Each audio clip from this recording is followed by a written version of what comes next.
প্রশ্ন হচ্ছে আমাদের এদিকে এনজিও কিস্তির উপরে প্রভাব বেশি, এটা নিয়ে একটু বলেন। ভাইরা আমার,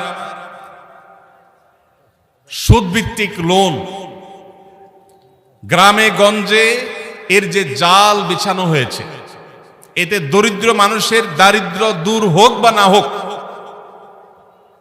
ঠিকই ওই সুদের মহাজন এনজিও গুলোর লাভ ঠিকই হয়।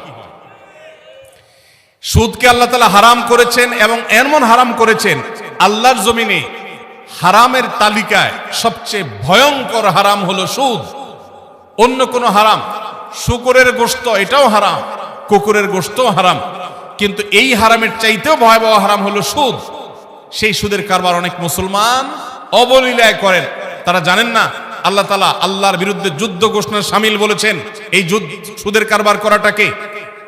সুদের যে 70টা খারাপ দিক আছে, সবচেয়ে সাধারণটা হলো নিজের মায়ের সাথে জেনা করার মতো জঘন্য অপরাধের চাইতেও ভয়াবহ হলো সুদের কারবার।